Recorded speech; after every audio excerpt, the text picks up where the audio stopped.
Welcome to The Explainer. Today, we're diving into an absolutely fascinating and, honestly, highly critical link in our global food supply chain. I mean, think about it. Millions of tons of seafood are consumed worldwide every single day. And behind that massive, complex operation, well, there's an incredibly dedicated workforce, making sure everything is preserved perfectly and safely for human consumption. So today, we're going to walk through a comprehensive career guide on how to become a fish and seafood processor. It's a great question, right? Ever actually wonder how seafood safely makes it from the unpredictable churning ocean all the way to your dinner plate, perfectly preserved and completely safe to eat? I'll tell you right now, it doesn't just happen by accident. It takes a highly structured process. And absolutely, it starts with the right people who are trained in very specific techniques. This isn't just a job, really. It's a rigorous technical career, and it's a vital piece of the puzzle when it comes to global food security. Okay, let's dive into this. Here is our roadmap for today. 1. The role and you. 2. Your educational pathway. 3. Funding your training. 4. The work environment. And finally, 5. Career growth and income. All right, first up, before we talk about schooling or money, Section 1, the role and you.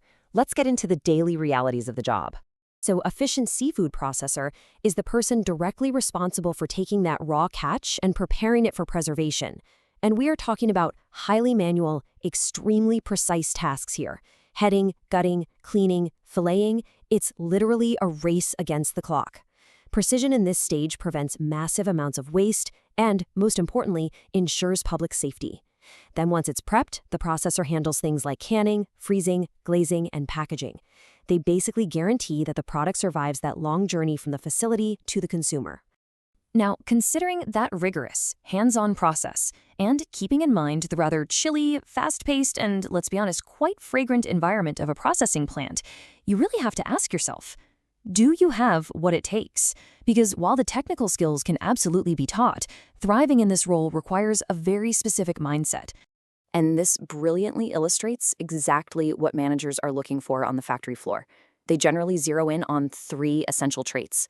First, you absolutely must be a team player. The processing line is a deeply interconnected ecosystem. It is definitely not a solo mission. Second, you need extreme attention to detail. When you're dealing with food safety and highly perishable goods, one tiny mistake can literally ruin an entire batch. And finally, strong communication skills. You need those to keep that lightning-fast assembly line running safely and without any hiccups. Moving right along to Section 2, your educational pathway. Let's explore how you actually get educated for this specific technical career. So, for undergraduates, you actually have a few different routes to get that technical edge. You could jump into a 3-year bachelor's in fishery science, or maybe a BSc in food technology or science. Or, if you want to go the engineering route, there's a 4-year Bachelor of Technology in food engineering.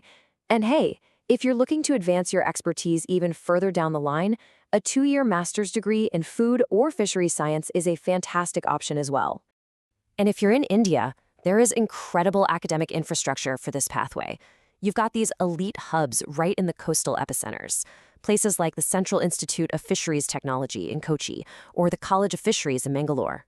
Plus, there are specialized technical centers spread out across Chennai and Nagapattinam. These are major, dedicated academic centers focused entirely on mastering this specific industry. Okay, shifting gears to logistics. Section 3, funding your training. Let's address the financial side of things right now. Look, higher education is always an investment, but in this field, it's actually an incredibly accessible one. To put it in perspective, a bachelor's degree generally ranges from about 20,000 to 150,000 Indian rupees, depending on the institute you choose, and postgraduate courses sit in a pretty similar bracket. So that's a nice broad range, which means there are completely viable options out there for a wide variety of budgets. Now, what's really interesting about this slide is that you definitely don't have to shoulder that cost alone. The sheer volume of financial aid available is super impressive. For scholarships, you've got central schemes like the Pradhan Mantri Kaushal Vikas Yojana and the Fisheries Infrastructure Development Fund. And on the loan side, the government-backed Vidyalakshmi portal is a real game changer.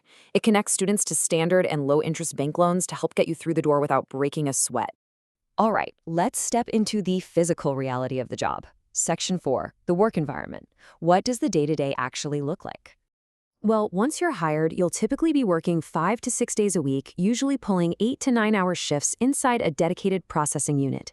Now, because this industry relies so heavily on preserving fresh, highly perishable catches immediately, these companies very often operate around the clock on shift systems to keep the production line moving. And it's definitely worth highlighting that many of these facilities offer really excellent, inclusive opportunities for differently abled individuals as well. Finally, Section 5. Career growth and income. Let's talk about the long-term rewards and the upward mobility in this field. Let's move to and see how this builds. You usually start out on the floor as a worker, but with a bit of experience and your degree in hand, you can quickly transition into a processing technician. Then, as you start showing leadership and deep operational knowledge, you step up to plant supervisor. And the ultimate goal for a lot of people? Reaching the very top as a plant manager, where you're overseeing the operations of the entire facility. Crucially, though, you need to know your baseline. At the entry level, a processing technician can currently expect to make between 8,000 and 12,000 Indian rupees per month. But remember, that number represents the very beginning of the journey, definitely not the destination. Because as you master that high-tech machinery on the floor and really prove your reliability, your value skyrockets. And to prove that this upward mobility isn't just, a theory on paper, let's look at a real-world success story straight from the field. Take Domix Savio, for example. Armed with a bachelor's in zoology and a PG diploma in aquaculture, he actually started his career right at the bottom as a junior technician with a wholesale trader. And today he is the production manager at Taprobane Seafoods, which is Sri Lanka's leading seafood company. He went from a junior tech in India to managing massive international production. It's absolutely achievable. It really proves that the growth path is real for those who are willing to put in the effort.